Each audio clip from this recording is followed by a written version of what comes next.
तो नमस्कार छात्रों, आपका पुनः स्वागत है हमारे इस YouTube चैनल में। तो दोस्तों, इसके पिछले वीडियो में दोस्तों हमने कक्षा 12वीं विषय भौतिक शास्त्र अर्धवार्षिक परीक्षा 2020-21 के लिए दोस्तों पेपर का हमने ऑब्जेक्टिव सॉल्यूशन देख लिया था। इस वीडियो में दोस्तों हम आपके 3 अंक वाले प्रश्नों को उत्तर को देखेंगे। तो दोस्तों आपको विस्तारपूर्वक समझाऊंगा दोस्तों, तो आपको अच्छे से समझ में आए, ताकि दोस्तों आप उसे भूल ना पाओ और दोस्तों आप उसे परीक्षा में लिख कर आओ, जिससे दोस्तों आपको पूरे में से पूरे अंक मिल सके। तो दोस्तों चलिए हम दोस्तों वीडियो को बनने के तरीके शुरू करते हैं। उससे पहले दोस्तों यदि आप हमारे चैनल पर दोस्तों पहले आ रहे हैं तो दोस्तों आप अपने चैनल को सब्सक्राइब कर लीजिए और बेल आइकन को प्रेस कर लीजिए, ताकि दोस्तों आपको हमारे आने वाले वीडियो को नोटिफिकेशन मिल पाए। तो दोस्तों चलिए दोस्तों हम वीडियो को बिना किसी देरी के शुरू करते हैं। तो देखिए दोस्तों, हम 3 अंक वाले प्रश्न हल करने वाले हैं। आपकी जो परीक्षा होने वाली है दोस्तों, आपके 8 फरवरी दोस्तों जो परीक्षा होने वाली ना, उसमें दोस्तों आपके 3 अंक वाले 3 अंक के दोस्तों प्रश्न आएंगे। ठीक है, मतलब कि 5-6 प्रश्न आएंगे, उसमें से दोस्तों आपको 2 प्रश्नों को हल करना है। इस प्रकार से दोस्तों आपके 3 अंक वाले 2 प्रश्न आएंगे, तो दोस्तों आपके 6 अंक मिल जाएंगे। ठीक है, तो दोस्तों हम 2 प्रश्नों को हल करने वाले, जो कि दोस्तों परीक्षा में आएंगे ही आएंगे। ठीक है, आपको परीक्षा में दोस्तों जरूर से देने को मिल जाएगा। तो दोस्तों आपको अच्छे समझना है। ठीक है, तो देखिए दोस्तों पहला क्वेश्चन क्या है, न्यूमेरिकल क्वेश्चन है। ठीक है, आपको दोस्तों न्यूमेरिकल क्वेश्चन को अच्छे से समझ लेना है। ठीक है दोस्तों, देखिए क्या लिखा है, एक कुंडली का स्व प्रेरकत्व। ठीक है, एक कुंडली का स्व प्रेरकत्व को हम दोस्तों एल से भी दर्शाते हैं। ठीक है, एक कुंडली का स्व प्रेरकत्व 20 मिली हेनरी है। ठीक है, हेनरी किसका मात्रक है दोस्तों, अन्योन प्रेरकत्व का मात्रक है। ठीक है दोस्तों, नहीं है दोस्तों, सॉरी हेनरी मात्रक है स्व प्रेरकत्व का। ठीक है, फिर आगे लिखा है दोस्तों, यदि कुंडली में 0.03 सेकेंड में, ठीक है, क्वेश्चन को दोस्तों अच्छे से समझना। ठीक है, यदि कुंडली में इतने सेकंड में धारा जो है 10 एम्पियर से घटकर 7 एम्पियर रह जाती है। ठीक है, जब हम दोस्तों, ठीक है, 0.03 सेकंड दोस्तों जो धारा है 10 एम्पियर से घटकर 7 एम्पियर रह जाती है। तो दोस्तों इसमें प्रेरित विद्युत बहावल की गणना करना है। ठीक है, हमें दोस्तों इतना सब दिया है और हमें दोस्तों ज्ञात क्या करना है, प्रेरित विद्युत बल का मान ज्ञात करना है। ठीक है, इसलिए दोस्तों हम विद्युत बहावल को दोस्तों ई से दर्शाते हैं। ठीक है, तो दोस्तों अब अच्छे से समझना। ठीक है, तो देखिए दोस्तों हम हल करते हैं। तो देखिए दोस्तों, सबसे पहले दोस्तों हमें क्या दिया है, एक कुंडली का स्व प्रेरकत्व दिया है। ठीक है, तो हम लिख देंगे दोस्तों कुंडली का स्व प्रेरकत्व। ठीक है, स्व प्रेरकत्व को दर्शाएंगे दोस्तों हम एल से। तो एल का मान कितना दिया है, एल बराबर से 20। ठीक है, और दोस्तों हेनरी का मात्रक क्या होता है, हेनरी का मान होता है दोस्तों 10⁻³ हेनरी। एक हेनरी बराबर, ठीक है, एक हेनरी बराबर होता है 10⁻³ हेनरी। तो दोस्तों यहाँ पर हमें हेनरी दिया है, इसका अर्थ क्या है दोस्तों, 1 हेनरी। तो दोस्तों हमें 1 हेनरी को लिख सकते हैं 10⁻³ हेनरी। तो दोस्तों हमने क्या लिख दिए, 20 गुणित 10⁻³ हेनरी। ठीक है, अब दोस्तों आगे क्या दिया है, कुंडली में 0.03 सेकेंड में धारा, ठीक है, धारा जो है वह बदल रही है। ठीक है, तो देखो दोस्तों धारा में परिवर्तन के, ठीक है, समय में कितना परिवर्तन है। ठीक है, समय में कितना परिवर्तन होता है दोस्तों, समय में कितना परिवर्तन हो रहा है, समय में परिवर्तन, समय बोले तो टी, परिवर्तन बोले तो डी। ठीक है, समय में परिवर्तन बराबर से कितना हो रहा है, 0.03 सेकेंड। तो हम लिख देंगे समय में परिवर्तन डी टी बराबर से 0.03 सेकेंड। उम्मीद है दोस्तों आपको समझ में आ रहा होगा। धारा कितनी परिवर्तित हो रही है दोस्तों, धारा में परिवर्तन कितना हो रहा है, तो हम लिख देंगे दोस्तों धारा को हम दर्शा रहे हैं आई से, परिवर्तन को दर्शा रहे हैं हम डी से। तो दोस्तों धारा में परिवर्तन बराबर से कितना हो रहा है, 7 में से 10 घट रही है। ठीक है, 7 एम्पियर में से 10 एम्पियर धारा घट रही है। तो बोले तो 7 ऋण 10 बराबर से ऋण 3 एम्पियर धारा जो है वह बच जा रही है। ठीक है, ऋण 3 एम्पियर का परिवर्तन हो रहा है। अब दोस्तों हमें ज्ञात करना है प्रेरित विद्युत बहावल का मान ज्ञात करना। तो दोस्तों हम लिख देंगे ई बराबर से, ठीक है, तो देखिए दोस्तों यदि कुंडली में बहने वाली धारा के मान में परिवर्तन हो, ठीक है, यदि कुंडली में बहने वाली धारा के मान में परिवर्तन हो, बोले तो DI हो, ठीक है, तो द्वितीय कुंडली से बद्ध चुंबकीय फ्लक्स में परिवर्तन होगा। तो दोस्तों द्वितीय कुंडली से बद्ध चुंबकीय फ्लक्स में भी परिवर्तन होगा। तो जिससे क्या होगा दोस्तों, तो दोस्तों जिससे क्या होगा दोस्तों, मतलब कि ई का मान भी उत्पन्न हो जाएगा, बोले तो विद्युत बहावल का मान भी उत्पन्न हो जाएगा। तो दोस्तों इसका सूत्र क्या होता है दोस्तों, विद्युत बहावल का मान का सूत्र होता है ई बराबर से -LDI/dt, या ई बराबर से, ठीक है, ई को हम क्या बोल रहे हैं दोस्तों, प्रेरित विद्युत बहावल बराबर से -L का मान माइनस स्व प्रेरकत्व, ठीक है, धारा में परिवर्तन बटे समय में परिवर्तन, दोस्तों बराबर से माइनस एल का मान कितना दिया है दोस्तों, एल बोले तो स्व प्रेरकत्व, इसका मान कितना दिया है दोस्तों 20 गुणित 10⁻³ तो दोस्तों हम रख देंगे माइनस का माइनस एल का मान 20 गुणित 10⁻³, ठीक है, कोष्टक में ठीक है। डी आई का मान कितना दिया है दोस्तों -3, तो -3 रख देंगे। बट डी टी का मान कितना दिया है दोस्तों 0.03, दोस्तों हम रख देंगे 0.03। ठीक है दोस्तों, तो बराबर से अब दोस्तों हम हल कर लेंगे। ठीक है, तो देखिए दोस्तों माइनस और माइनस मिलकर के बनता है दोस्तों प्लस बनता है। दोस्तों क्या आ गया धन का 20 गुणित 10 की घात ऋण 3 गुणित, ठीक है, माइनस माइनस तो दोस्तों प्लस हो गया, तो यहाँ पे दोस्तों क्या बचा +3 बटे, ठीक है, यहाँ पर क्या है दोस्तों 0.03 है, तो दोस्तों हम इसको ऐसा भी लिख सकते हैं दोस्तों 3, ठीक है, 3/100 भी लिख सकते हैं। ठीक है, हम क्या लिख सकते हैं दोस्तों इसे क्या लिख सकते हैं दोस्तों, हम इसे लिख सकते हैं 3/100 भी लिख सकते हैं। ठीक है, क्योंकि दोस्तों 3 एक अंक के बाद क्या है दोस्तों दशमलव है, मतलब कि एक अंक के बाद दशमलव है, और दशमलव के बाद दोस्तों कितने शून्य है 2 शून्य, तो दोस्तों हम लिख देंगे 1, दशमलव के बाद 2 शून्य है अर्थात 2 शून्य आ गए। या दोस्तों हम इसे लिख सकते हैं 3 गुणित, ठीक है, 3 गुणित हम इसे लिख सकते हैं दोस्तों 100 भी लिख सकते हैं, 3 गुणित 100/1, दोस्तों क्या जाएगा 3 गुणित 100। ठीक है, तो दोस्तों 3 से 3 कट गया, तो बराबर से क्या आएगा दोस्तों 20 गुणित क्या बचा 10 की घात ऋण 3 गुणित 100, तो दोस्तों 10 की घात ऋण 3 गुणित 100 को दोस्तों हम ऐसे भी ले सकते हैं। ठीक है, 10 गुणित 10 बराबर से 10 का भाग, 10 गुणित 10 बराबर से दोस्तों 100, या फिर दोस्तों 10 का भाग बराबर से भी 100 हो सकता है। तो दोस्तों 10 का वर्ग बराबर से हमने 100 लिख दिया। ठीक है, 100 को हम दोस्तों 10 का वर्ग लिख दिए। अब दोस्तों हम आगे और हल करेंगे, तो दोस्तों क्या आएगा 20 गुणित, ठीक है, 10 की घात ऋण 3 गुणित 10 की घात 2। ठीक है, तो दोस्तों 10 की घात ऋण 3 गुणित 10 की घात 2। ठीक है, तो दोस्तों जब आधार समान हो और गुणा हो रहा हो, तो दोस्तों घातें जो है वे जुड़ती है, तो दोस्तों क्या आएगा 10 ऋण 3 धन 2। ठीक है, ऋण 3 में से धन 2 गया, तो कितना बचेगा दोस्तों ऋण 1 बच जाएगा। तो दोस्तों क्या आएगा आंसर 10 की घात ऋण 1 आ जाएगा। इसके आगे दोस्तों हम और हल करते हैं, तो देखिए दोस्तों अच्छे से समझना, ठीक है, अच्छे से समझना है आपको। ठीक है, 20 को हम क्या लिख सकते हैं दोस्तों, हम 20 को लिख सकते हैं 10 गुणित 2, है ना, 10 दूनी 20, तो दोस्तों हमने लिख दिया इसको 10 गुणित 2 गुणित के बचा दोस्तों 10 की घात ऋण 1। तो देखिए दोस्तों इसमें भी दोस्तों आधार समान है, तो दोस्तों घातें जुड़ेगी, तो देखिए 10 की घात क्या है दोस्तों धन 1 है।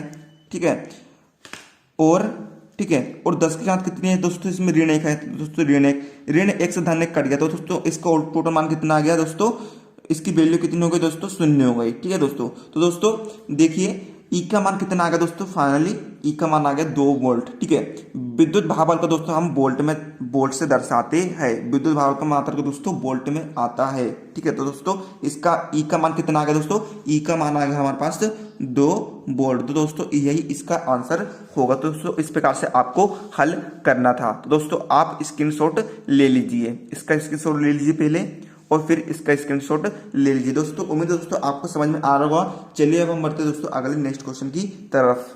तो देखिए दोस्तों नेक्स्ट क्वेश्चन जो कि दोस्तों परीक्षा में अवश्य ही आएगा। ठीक है, आपको 8 फरवरी को देखने को मिल जाएगा फिजिक्स के पेपर में, कक्षा 12वीं में। क्या है, ट्रांसफार्मर की आपको सिद्धांत समझाना है नामांकित चित्र के माध्यम से। ठीक है, आपको सबसे पहले क्या करना है, ट्रांसफार्मर का आपको नामांकित चित्र बनाना है, और फिर आपको उसके सिद्धांत समझाना है। तो देखिए दोस्तों सबसे पहले हम बनाते हैं दोस्तों नामांकित चित्र बनाते हैं। ठीक है दोस्तों, तो देखिए उत्तर समझ लेते हैं। ठीक है, तो देखिए दोस्तों ट्रांसफार्मर के 2 प्रकार होते हैं, पहला होता है अपचाई ट्रांसफर और दूसरा होता है उच्चाई ट्रांसफार्मर। तो देखिए दोस्तों हम अपचाई और उच्चाई दोनों का हम चित्र बना देते हैं। तो दोस्तों देखिए अपचाई ट्रांसफार्मर दोस्तों आपको इस प्रकार से चित्र बना देना है, और उच्चाई ट्रांसफार्मर का भी आपको इस प्रकार से चित्र बना देना है। तो देखिए दोस्तों जो अपचाई ट्रांसफार्मर होता है दोस्तों उसमें प्राथमिक कुंडली में फेरों की संख्या अधिक होती है और द्वितीय कुंडली में दोस्तों फेरों की संख्या कम होती है, और उच्चाई ट्रांसफार्मर में दोस्तों प्राथमिक कुंडली में फेरों की संख्या कम होती है और द्वितीय कुंडली में फेरों की संख्या अधिक होती है। दोस्तों आपको इस प्रकार से दोस्तों याद करके चलना है। ठीक है दोस्तों, अब हम दोस्तों इसका सिद्धांत समझ लेते हैं। दोस्तों आप इसका स्क्रीनशॉट ले लीजिए खटाक से। अब हम बढ़ते दोस्तों इसके सिद्धांत समझ लेते हैं। ठीक है, तो देखिए दोस्तों सिद्धांत क्या है, ट्रांसफार्मर अननोन प्रेरण के सिद्धांत पर कार्य करता है। जो ट्रांसफार्मर है ना दोस्तों वह अननोन प्रेरण के सिद्धांत पर कार्य करता है जब इसकी प्राथमिक कुंडली के सिरों के बीच प्रत्यवर्ती विभवांतर लगाया जाता है। ठीक है, देखिए दोस्तों हमने इन दोनों की दोस्तों प्राथमिक कुंडली के बीच क्या लगाया है, प्रत्यवर्ती विभवांतर लगाए। ये क्या दोस्तों प्रत्यवर्ती विभवांतर है। ठीक है, तो यही कह रहा है दोस्तों, जब इसके प्राथमिक कुंडली के सिरे के बीच प्रत्यावर्ती विभवांतर लगा आता है तो क्रोड में परिवर्तित चुंबकीय क्षेत्र उत्पन्न हो जाता है। ठीक है, हम इसके दोस्तों प्राथमिक कुंडली के सिरे के बीच प्रत्यावर्ती विभवांतर लगा रहे हैं, तो दोस्तों इसकी कुंडली के तो दोस्तों इसके क्रोड में क्या उत्पन्न हो रहा है, इसके क्रोड में दोस्तों प्रत्यावर्ती चुंबकीय क्षेत्र उत्पन्न हो जाता है। इतना दोस्तों आपको समझ में आ गया। प्राथमिक कुंडली के सिरे के बीच दोस्तों हमने प्रत्यावर्ती विभवांतर लगाए तो इसके क्रोड में प्रत्यावर्ती चुंबकीय क्षेत्र उत्पन्न हो जाता है। आगे समझिए दोस्तों, अतः प्रेरण की क्रिया से द्वितीय कुंडली में प्रत्यावर्ती धारा उत्पन्न हो जाती है। ठीक है, तो दोस्तों जब हमने ये सब क्रिया करे तो दोस्तों उसके कारण क्या होगा दोस्तों, प्रेरण की क्रिया होगी। प्रेरण की क्रिया होने से दोस्तों जो आपकी द्वितीय कुंडली है, जो आपकी क्या है द्वितीय कुंडली है, द्वितीय कुंडली में तो दोस्तों आपकी प्रेरित धारा उत्पन्न हो जाएगी। उम्मीद है दोस्तों आपको समझ में आ रहा होगा। ठीक है, अब हम दोस्तों मान के चलते हैं, अब हम दोस्तों क्या मान के चलते हैं, माना प्राथमिक कुंडली एवं द्वितीय कुंडलियों में फेरों की संख्या NP और NS है। ठीक है, माना प्राथमिक कुंडली बोले तो ठीक है, प्राथमिक कुंडली एवं द्वितीय कुंडली में फेरों संख्या NP और NS है ना। प्राथमिक कुंडली में फेरों संख्या है ना, प्राथमिक कुंडली बोलो तो प्राइमरी। ठीक है, तो दोस्तों प्राथमिक कुंडली में फेरों की संख्या दोस्तों हम दर्शाएंगे N से, और प्राथमिक कुंडली को दर्शाएंगे दोस्तों हम P से, और द्वितीय कुंडली में फेरों की संख्या, ठीक है, द्वितीय कुंडली में फेरों दर्शाएंगे दोस्तों हम N से, और ठीक है, और द्वितीय कुंडली को दोस्तों हम दर्शाएंगे सेकेंडरी से, सेकेंडरी बोले तो A से दर्शाएंगे। ठीक है, तो दोस्तों प्राथमिक कुंडली और द्वितीय कुंडली में दोस्तों फेरों संख्या NP और NS है।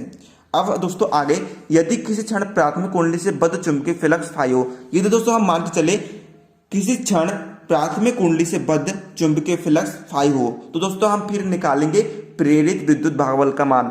ठीक है दोस्तों, हम प्रेरित विद्युत भागबल का मान निकालेंगे दोस्तों, हम ये सारी क्रिया कर रहे हैं ताकि दोस्तों हमारा प्रेरित विद्युत भागबल का मान निकल के आ जाए। तो देखिए दोस्तों, प्रेरित विद्युत भागबल का हम मान निकालेंगे, तो दोस्तों प्रेरित विद्युत भागबल बोले तो दोस्तों E, और प्राथमिक कुंडली के निकाल रहे दोस्तों तो हमें क्या लिख देंगे, P लिख देंगे। तो बराबर से क्या होता है दोस्तों, माइनस, ठीक है, माइनस NP बोले तो दोस्तों प्राथमिक कुंडली में फेरों की संख्या इंटू d∅/dt, d∅ मतलब कि दोस्तों चुंबकीय फ्लक्स में परिवर्तन, बटे dt बोले तो दोस्तों समय में परिवर्तन। ठीक है दोस्तों, इतना आपको निकाल लेना है, इसका नाम रख देंगे हम दोस्तों समीकरण 1। ठीक है, प्राथमिक कुंडली के लिए निकल गया दोस्तों प्रेरित विद्युत भागबल। अब दोस्तों हम द्वितीय कुंडली के दोस्तों प्रेरित विद्युत भागबल का मान निकालेंगे। तो देखिए दोस्तों यहाँ पर क्या होगा, यदि चुंबकीय फ्लक्स में क्षरण ना हो रहा हो, ठीक है, यदि चुंबकीय फ्लक्स में क्षरण ना हो रहा हो, अर्थात चुंबकीय फ्लक्स में दोस्तों कोई भी हानि नहीं हो रही हो,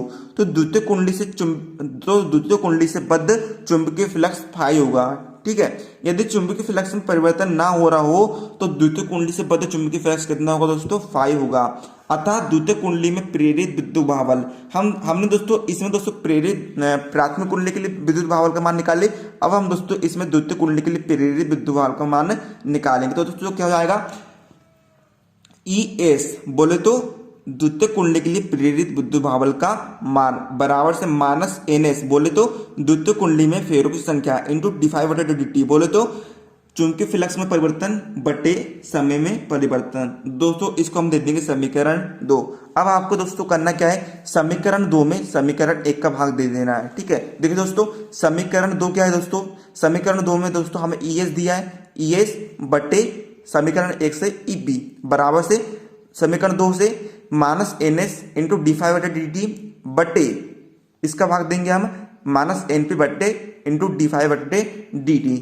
तो दोस्तों अच्छे समझना दोस्तों, माइनस के बट्टे में माइनस तो दोस्तों माइनस से माइनस कट गया, और दोस्तों यहाँ पर d∅/dt से दोस्तों d∅/dt कट गया। तो देखिए दोस्तों यहाँ पर क्या बचा, ES बटे EP बचा बराबर से NS बटे NP बचा। समीकरण 3। इतना तो दोस्तों आपको समझ में आते होगा, आप 12वीं तक कक्षा में आ गए हो दोस्तों, इतना तो आपको समझ में आ ही जाता होगा दोस्तों हम काटते पीटते कैसे है।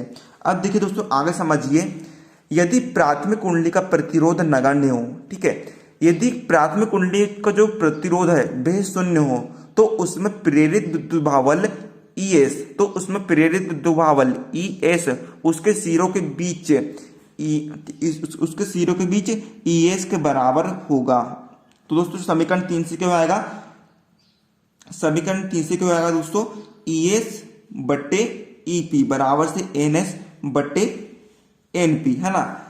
यदि प्राथमिक कुंडली का प्रतिरोध शून्य हो तो उसमें प्रेरित विद्युत भावल, है ना, जो ईएस और ईपी है उसके सिरों के बीच ईएस और ईपी के बराबर हो जाएगा। मतलब कि हम प्रेरित विद्युत भावल को हम दोस्तों क्या लिख सकते हैं दोस्तों, हम ईएस बटे ईपी को क्या लिख सकते हैं दोस्तों, हम क्या लिख सकते हैं दोस्तों, कैपिटल ईएस बटे ईपी लिख सकते हैं, बराबर से एनएस बटे एनपी। ये दोस्तों हमारा बन गया समीकरण 4। अब हम दोस्तों आगे समझते हैं, माना किसी क्षण प्राथमिक एवं द्वितीय कुंडली में बहने वाली धाराएं आईपी और आईएस है। ठीक है दोस्तों, अब हम दोस्तों क्या निकालेंगे दोस्तों कि धारा का मान निकालेंगे। ठीक है दोस्तों, मान के चलिए दोस्तों किसी क्षण प्राथमिक कुंडली एवं द्वितीय कुंडली में बहने वाली धारा का मान कितना है, आईपी और आईएस है। प्राथमिक कुंडली के लिए दोस्तों है आईपी, ठीक है, और द्वितीय कुंडली के लिए दोस्तों क्या है, आईएस है।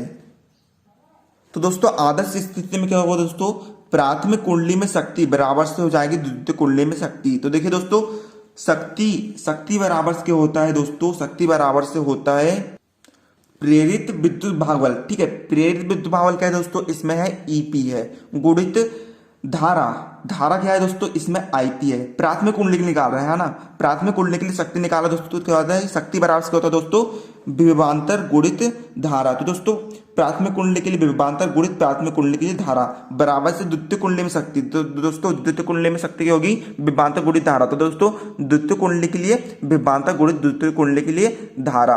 तो दोस्तों यहाँ हम दोस्तों इसे ऐसे लिख सकते हैं, ई वाले को एक तरफ कर लेंगे और आई वाले को एक तरफ कर लेंगे। तो दोस्तों क्या होगा, ईपी बटे, ठीक है, ईएस बटे ईपी बराबर से आईपी बटे आईएस। इस प्रकार से दोस्तों हम इसे हल कर लेंगे, समीकरण 5।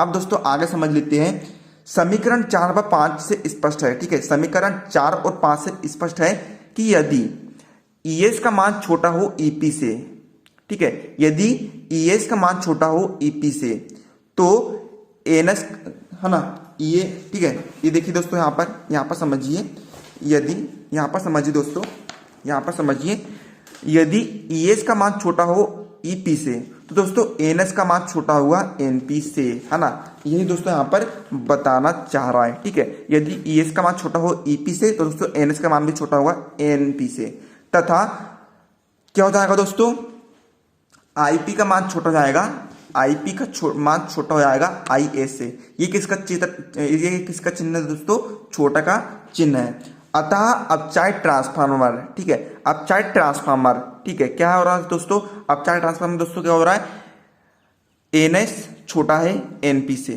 ठीक है, एनएच छोटा है एनपी से। अपचायी ट्रांसफार्मर दोस्तों जो द्वितीय कुंडली में फेरों संख्या है वह प्राथमिक कुंडली की फेरों संख्या से कम होती है। यही दोस्तों मैंने आपको बताया था दोस्तों चित्र में कि जो अपचायी ट्रांसफार्मर होता है उसमें दोस्तों तो द्वितीय कुंडली में फेरों संख्या प्राथमिक कुंडली में फेरों संख्या से कम होती है ना, कि द्वितीय कुंडली में प्राथमिक कुंडली की तुलना में फेरों की संख्या कम होती है। यही बता रहा दोस्तों, द्वितीय कुंडली में फेरों संख्या प्राथमिक कुंडली में फेरों संख्या से कम होती है। अतः ट्रांसफार्मर धारा की प्रबलता को बढ़ा देता है। जब दोस्तों द्वितीय कुंडली में फेरों की संख्या प्राथमिक कुंडली में फेरों संख्या से कम होता है तो दोस्तों ट्रांसफार्मर जो है वह धारा की प्रबलता को बढ़ा देता है। पुनः यदि दोस्तों, है ना, और दोस्तों तो सिंपल समझ लिए, अर्थात उच्चाई ट्रांसफार्मर में, ठीक है, अपचायी ट्रांसफार्मर में दोस्तों द्वितीय कुंडली फेरों संख्या प्राथमिक कुंडली फेरों संख्या से कम है। तो दोस्तों उच्चाई ट्रांसफार्मर क्या होगा दोस्तों, जो द्वितीय कुंडली में फेरों संख्या है वह प्राथमिक कुंडली फेरों की संख्या से अधिक होती है। अतः जो उच्चाई ट्रांसफार्मर है वह धारा की प्रबलता को क्या कर देगा दोस्तों, कम कर देगा। ठीक है, तो दोस्तों समीकरण 4 व 5 से, ठीक है, हम समीकरण 4 व 5 से मान निकालेंगे। देखिए दोस्तों समीकरण 4 और 5 से, है ना, समीकरण 4 और 5 से, ठीक है, देखिए समीकरण 4 क्या दोस्तों, समीकरण 4 है हमारा ये समीकरण 4 और 5 से, ठीक है, समीकरण 4 और 5 से, ठीक है, समीकरण 4 और 5 से। देखिए दोस्तों ईएस बटे ईपी समीकरण 4 और 5 दोनों में कॉमन है, तो दोस्तों मान के इसके निकल लाएंगे, एनएस बटे एनपी बराबर से हो जाएगा दोस्तों यहाँ पर आईपी बटे आईएस। तो दोस्तों क्या मान निकल के आएगा, एनएस बटे एनपी बराबर से ईएस बटे ईपी बराबर से आईपी बटे आईएस बराबर से हम मान लेंगे दोस्तों के क्या है दोस्तों, एक निर्धारक है, जहाँ के को ट्रांसफार्मर का हम परिमाण अनुपात कहते हैं। ठीक है दोस्तों, तो दोस्तों इस प्रकार दोस्तों ट्रांसफार्मर का सिद्धांत दोस्तों सिद्ध हो जाता है। तो दोस्तों मैंने आपको ट्रांसफार्मर का चित्र, सिद्धांत और काव्य दोस्तों सब समझा दिया दोस्तों। तो दोस्तों उम्मीद है दोस्तों आपको समझ में आ गया होगा। यदि दोस्तों आपको हमारे वीडियो पसंद आ तो दोस्तों आप हमारे वीडियो को अभी लाइक कर दीजिए। और दोस्तों आज का हम टारगेट रखते हैं दोस्तों इसका नेक्स्ट वीडियो तब आएगा दोस्तों जब आप हमारे चैनल पर दोस्तों 2500 सब्सक्राइबर पूरे करा दोगे। ठीक है, 2500 सब्सक्राइबर दोस्तों यदि आप हमारे पूरे करवा देते हो, ये दोस्तों आप अपने फ्रेंड्स को शेयर करिए, तो दोस्तों इसका नेक्स्ट पार्ट भी आ जाएगा। दोस्तों तो मिलते हैं अगले वीडियो में, तब तक के लिए जय हिंद जय भारत।